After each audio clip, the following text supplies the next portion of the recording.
A poll released yesterday by the Washington Post declared Texas was turning from deep red conservative to a toss-up state. But the way that poll was conducted is raising some questions. Fox 4 Sean Rabb in our Dallas newsroom with more on this story. Sean? Steve, political strategists tell me they don't believe the color purple is becoming the shade of the Texas political landscape, though they are more concerned with how the Washington Post poll was conducted than with what the poll concluded.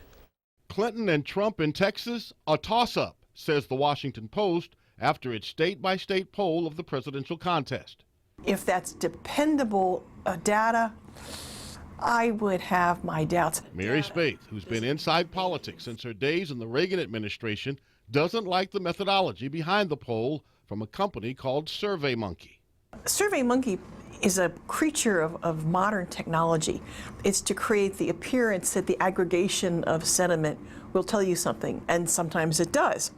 But in terms of voters, I think it's highly unreliable. SurveyMonkey polling attaches to another poll on any subject matter, from shopping habits to favorite sports teams.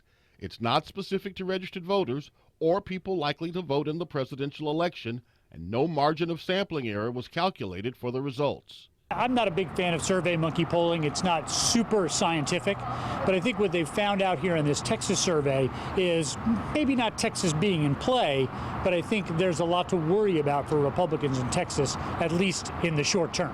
Vinnie Manchillo, who runs candidate campaigns across the country, believes the Post poll shows Trump is a problem for Texas Republicans this election cycle.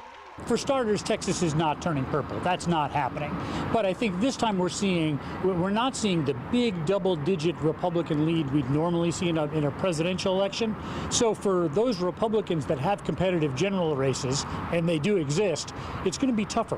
What would be signs, if you will, to you that perhaps the state was changing in its political thought? I think you're going to have to look at voting patterns county by county and actually neighborhood by neighborhood.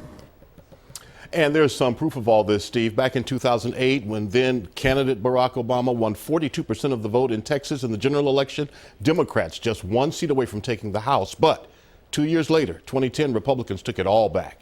A good indication of how a general election can change political dynamics, but may not be an indicator of a political change in direction. Got it. Sean Rabb, thank you. All right.